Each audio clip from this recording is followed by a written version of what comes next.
कैसे हैं आप? मैं आशा करता हूँ आप काफ़ी अच्छे होंगे और घर बैठ के बोर्ड एग्ज़ाम की तैयारी कर रहे होंगे। जैसा कि मैंने कल आपके लिए क्लास 10th में एक चैप्टर की शुरुआत की है जिसका नाम है त्रिकोणमितीय का परिचय, और जिसमें मैंने आपको थोड़ी थोड़ी बेसिक जानकारी के बारे में मैंने आपको कल के वीडियो में बता दिया है। जिन स्टूडेंट्स ने नहीं नहीं देखा है तो वो पार्ट 1 वीडियो देखें, जिससे कि आप सुचारू रूप से ये एक्सरसाइज अच्छी तरीके से समझ में आ जाए। तो देखो, मैंने बेसिक जानकारी आपको बता दी है, तो आज आपकी क्लास चालू होगी, पार्ट 2 है। तो जैसा कि मैंने आपको कल बताया था, जो त्रिकोणमिति इस चैप्टर में क्या है, मैंने आपको बताया था समकोण त्रिभुज के बारे में अध्ययन करना बताया था। तो देखो, समकोण त्रिभुज में क्या होता है, जिसमें क्या एक कोण 90 अंश का होता है, इसे आप थीटा मानेंगे। तो 90 अंश के सामने वाली जो भुजा होती है वो आपकी कर्ण होती है, और थीटा की जो सामने वाली जो भुजा होती है उसे हम लंब बोलते हैं, और जो बची हुई भुजा होती है उसे हम आधार बोलते हैं। ठीक, इसे आप ए मान लें, इसे बी मान लें, इसे सी मान लें। नोट करके लिखना चाहें तो आप लिख सकते हैं 90 अंश के सामने वाली भुजा कर्ण होती है, और दूसरा थीटा के सामने वाली भुजा आपकी क्या होती है, लंब।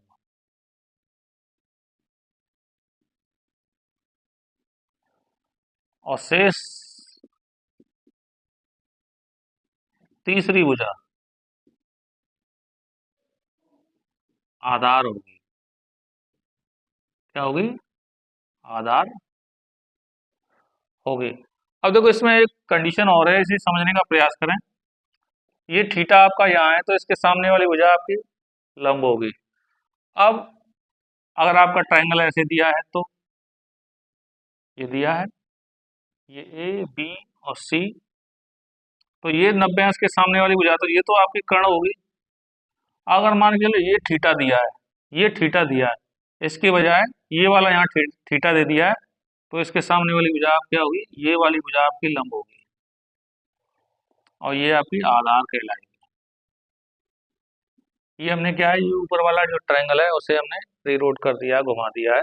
तो घुमाने के बाद आपकी ऐसी स्थिति बनेगी, तो थीटा तो वही रहेगा, और यहाँ जो थीटा है मान 30 है, तो वो 30 का 30 ही रहेगा, इसे घुमा दिया हमने त्रिभुज को।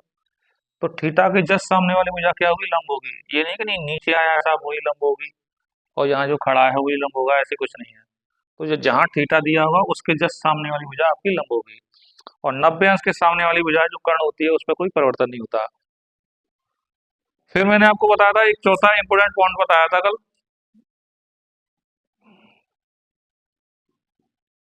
समकोण त्रिभुज की तीनों भुजाओं में संबंध। समकोण त्रिभुज की ये तीन जो भुजा होती है उनमें संबंध क्या होता है, तो काफी अच्छा है। जैसे कह सकते हैं, कर्ण का वर्ग बराबर होता है ये आपका लंब का वर्ग प्लस आधार का वर्ग।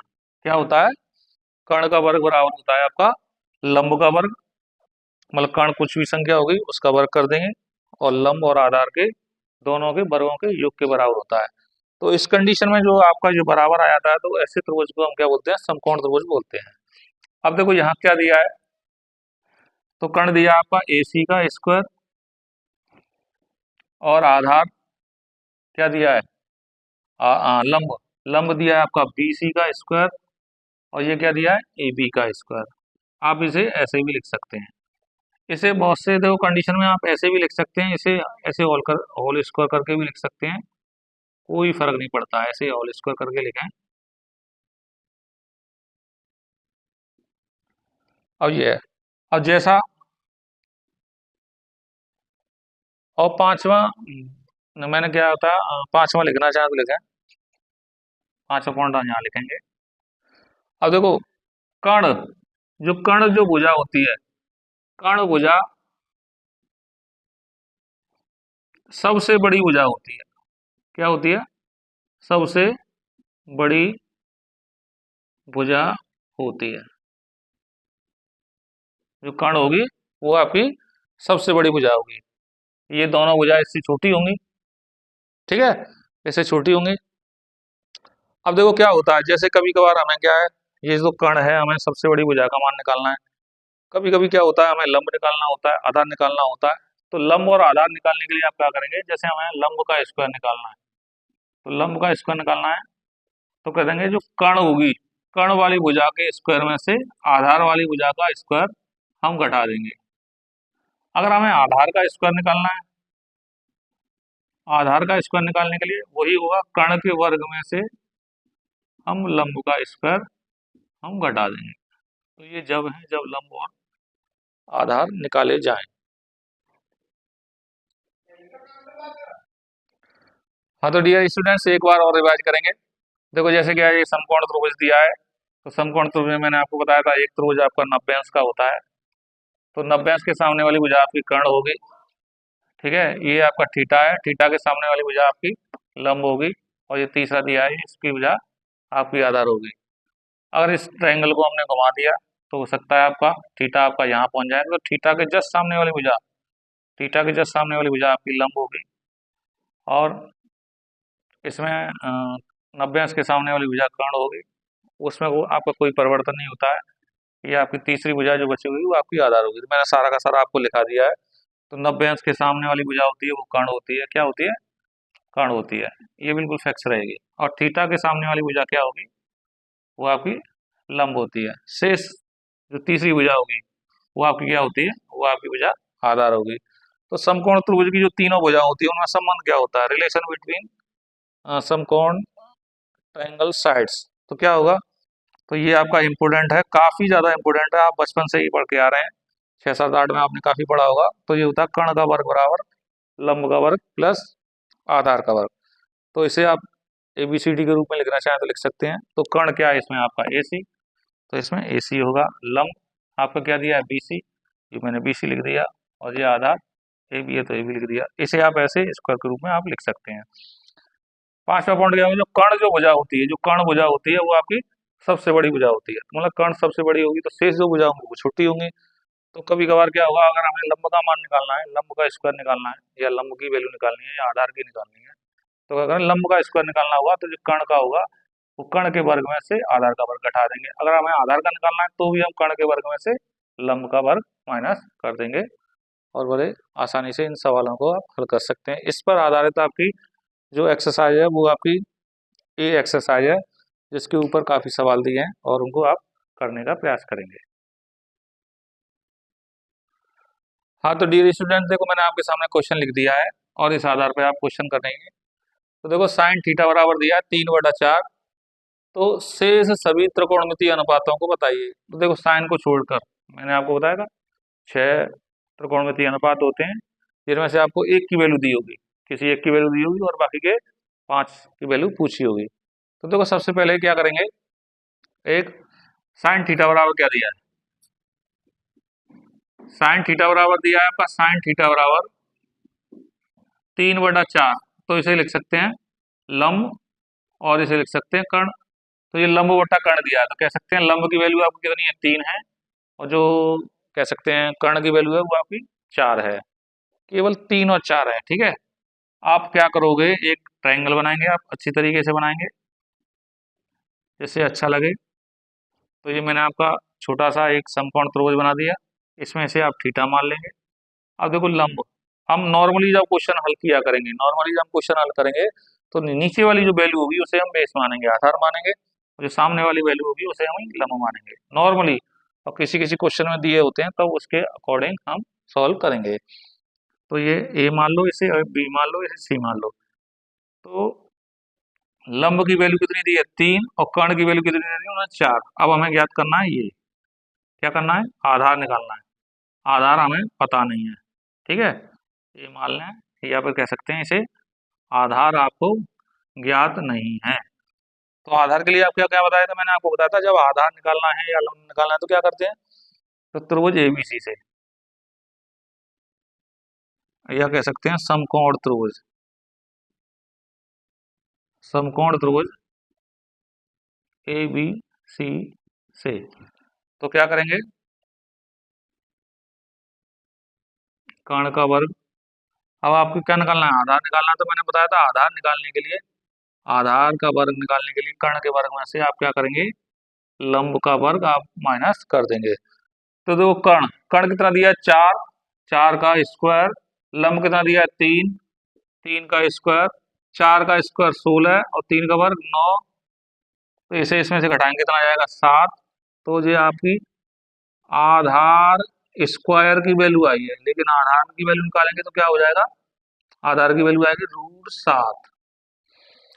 तो आपको देखो तीनों भुजाएं ज्ञात हो गई हैं, क्या तीनों भुजाएं आपको मिल गई हैं, आपको लंब भी दिया है और कर्ण भी दिया है और आधार भी दिया है।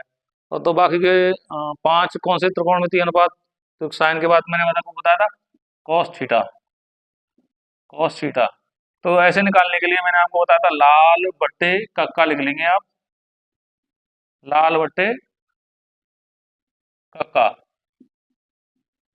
तो लंब बट्टा कर्ण क्या होता है, साइन थीटा, और दूसरा क्या होता है, आधार बट्टा कर्ण, कॉस थीटा के लिए आधार बट्टे कर्ण। तो देखो ये वैल्यू आपकी किसकी है, लंब की, ये आधार को आप ए कर देंगे और ये के की वैल्यू आपको दी है, ठीक है। लंब, लंब वो सॉरी, हाँ, आधार, आधार कितना निकाला है हमने, √7, तो √7 हो जाएगा, और कर्ण की वैल्यू कितनी है आपकी, 4।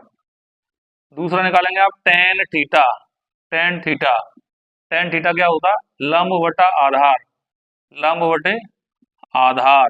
तो लंब, लंब कितना है देखो 3 यूनिट, और आधार कितना है √7। अब तीसरा आप निकालेंगे कोट थीटा, कोट थीटा, मैंने आपको बताया था कोट थीटा होता है वो टेन का उल्टा होता है।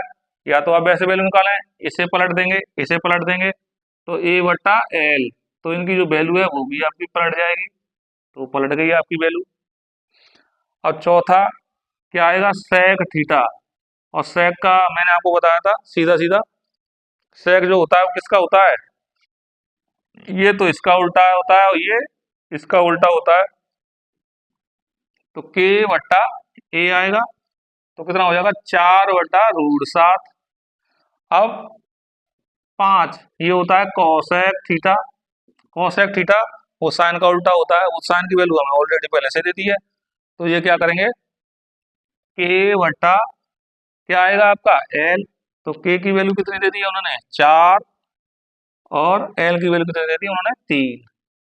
तो इस प्रकार से जो बाकी के जो 5 या कह सकते हैं हम शेष बचे त्रिकोणमितीय अनुपातों को हमने ज्ञात कर लिया है। तो देखो त्रिकोणमितीय अनुपात जो होते हैं उन्हें निकालना काफी सरल होता है, जिसमें हमें 6 त्रिकोणमितीय अनुपात में से किसी एक की वैल्यू दी होगी। जैसे इस सवाल में आपको साइन थीटा की वैल्यू दे दी है। अब इसकी सहायता से हमने क्या किया है, साइन थीटा होता है लंब बट्टा कर्ण, तो लंब और कर्ण की सहायता से हमने आधार की वैल्यू निकाल ली है। आधार की जो वैल्यू आई थी मैंने आपको बताया, आधार की वैल्यू निकालेंगे तो जो सबसे बड़ी भुजा होती है जो कर्ण, कर्ण के वर्ग में से आपका लंब का वर्ग माइनस कर देंगे, तो कर्ण का वर्ग का मैंने 4 है, और जो लंब है उसकी वैल्यू कितनी है 3 है।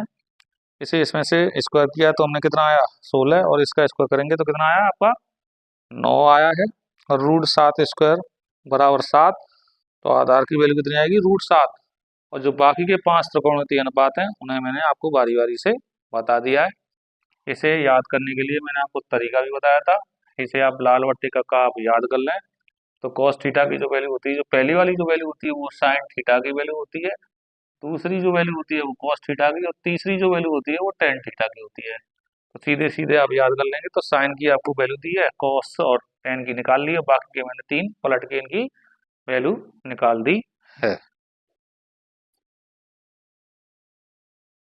हाँ तो डियर स्टूडेंट्स, नया क्वेश्चन देखेंगे आप, दूसरा नंबर का क्वेश्चन आप इसे डाल सकते हैं। देखो इसमें दिया है यदि 15 कॉट ए लिख दें या थीटा लिख दें, बराबर 8 दिया है, तो शेष सभी त्रिकोणमितीय अनुपात बताएंगे। तो अभी के जैसे बिल्कुल सेम क्वेश्चन है और आप देखो करने का प्रयास करेंगे। देखो इसमें दिया है 15 कॉट ए बराबर कितना दिया है 8, तो कॉट ए बराबर कह सकते हैं 8/15, और कॉट की वैल्यू मैंने आपको बताया था 10 का उल्टा होता है, तो ये क्या आएगा, इसकी वैल्यू आपकी A/L, मतलब कह सकते हैं आधार दिया है और लंब दिया है, इसमें आपको कर्ण की वैल्यू नहीं दी है। तो वही समकोण त्रिभुज बनाएंगे हम सबसे पहले, अच्छा सा बना देंगे। देखो ए दिया है, इसमें ए दिया जो होता है तो ए से मानेंगे क्योंकि इसके सामने वाली भुजा लंब हो जाएगी। तो ए बी और सी ये आपका 90 अंश का कोण हो गया।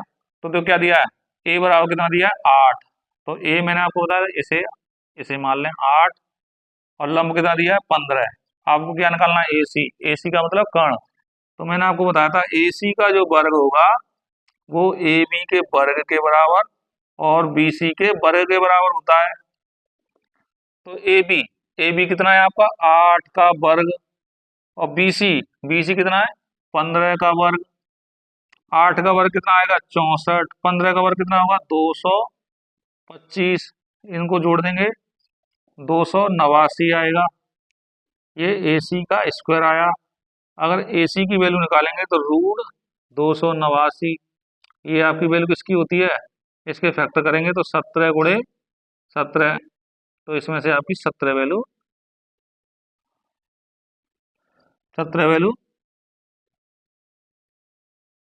आ जाएगी। तो कह सकते हैं जो कर्ण की वैल्यू होगी वो आपकी 17 रही होगी। तो कह सकते हैं ए सी बराबर कितना दिया है 17, इसे आप कर्ण बराबर लिख सकते हैं 17। ठीक है जी, के की वैल्यू आ गई। अब मैंने क्या बताया, क्वेश्चन क्या पूछा, शेष सभी त्रिकोणमितीय अनुपातों को ज्ञात करिए। शेष सभी, तो सबसे पहले आप निकालेंगे साइन ए। देखो इसमें ए दिया है, इसमें मैंने आपको बताया ए दिया है तो ए लिखते जाएंगे समय, पर थीटा दिया होता है तो थीटा लिखते जाते हैं, बी दिया है तो बी लिख देंगे, सी दिया है तो सी, या कोई अल्फा बीटा गामा कुछ भी लिख सकते हैं। तो साइन ए तो क्या होता है लंब बटे कर्ण। तो लंब आपकी वैल्यू कितनी है, लंब की वैल्यू आपकी कितनी है 15, और कर्ण की वैल्यू हमने निकाल दी है कितनी 17, ये एक आंसर आ गया। दूसरी निकालेंगे कॉस ए क्या है ए बट्टा के, ए फॉर आधार, आधार कितना दिया है 8, और कर्ण कितना दिया है 17, ये दूसरी वैल्यू आ गई आपकी। टेन ए, टेन तो देखो मैंने आपको बताया था किसका उल्टा होता है, कॉट का उल्टा होता है, तो टेन वैसे ही निकालेंगे तो एल बट्टा ए लिख लें। तो एल लंब की वैल्यू कितनी है 15, और ए कितना है इसमें 8, एक ये आंसर आ गया। अब देखो सेक ए मैंने आपको बताया था इसका उल्टा होता है, तो क्या लिखेंगे के बट्टा ए, और इसकी वैल्यू पलट जाएगी तो 17/8, ये आपका आंसर आ गया। फिर आगे क्या आता है कोसेक क्या होगा कर्ण बटा लंब, ये किसका होगा 17/15, ये आपका आंसर आ जाएगा। तो बाकी के जो 5 त्रिकोणमितीय अनुपात है वो मैंने आपको बारी बारी से बता दिए हैं। अगर अच्छी तरीके से आप दोबारा से इसे समझना चाहते हैं तो वीडियो को रिपीट करके भी आप दोबारा देख सकते हैं। हाँ तो डियर स्टूडेंट्स, तीसरा क्वेश्चन दिया है, इसमें tan a बराबर 12/13 दिया है। तो व्यंजक ये दिया है 2 sin a into cos A upon cos square A minus sine square A का मान आपको ज्ञात करना है। देखिए बहुत ज्यादा सरल है, मैंने आपको बताया था। देखो tan की आपको वैल्यू दे दी है उन्होंने, tan a बराबर दिया है 12/13। अब tan की सहायता से साइन और कॉस की वैल्यू आप निकाल लें, साइन और कॉस की वैल्यू उसमें निकाल के उसमें रख दें और आपका आंसर आ जाएगा। तो देखो मैंने आपको बताया था, देखो मैंने कहा बताया लाल बट्टे कक्का, तो ये क्या दिया है एल बट्टा ए, लंब बटे आधार ये दे दिया है। तो वो ये आपका एक समकोण त्रिभुज बनेगा, एक अच्छा समकोण त्रिभुज बना दें। तो लंब कितना दिया है 12 और आधार कितना दे दिया उन्होंने इसे आप ए मान लें, इसे बी मान लें, इसे सी मान लें। तो ए की वैल्यू उन्होंने 13 दे दी है। अब आपको कर्ण की वैल्यू निकालनी है।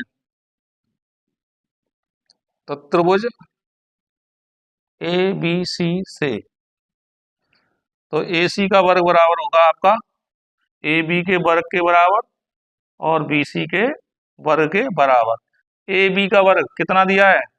13 का वर्ग और 12 का वर्ग। 13 का वर्ग कितना आएगा? 169। 12 का वर्ग 144। 9 और 4 13। 10 और 1 11। और ये आपका 3 आएगा, 313 आएगा ये ए सी का वर्ग। ठीक है, ए सी की वैल्यू आएगी रूट के अंदर 313। अब आप क्या करेंगे, यहाँ से साइन ए की वैल्यू आप निकालेंगे और कॉस ए की वैल्यू आप निकालेंगे। तो साइन ए की वैल्यू कितनी आएगी?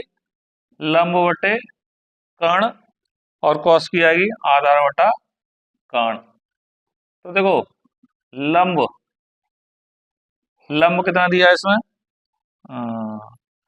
लंब दिया है आपका, ये वैल्यू आपकी लंब की है और ये वैल्यू आपकी आधार की है। और तो लंब कितना दिया है इसमें? 12। और कर्ण की वैल्यू निकल के आई है आपकी रूट 313। 313 आधार की वैल्यू कितनी है आपकी? 13 और रूट के अंदर 313।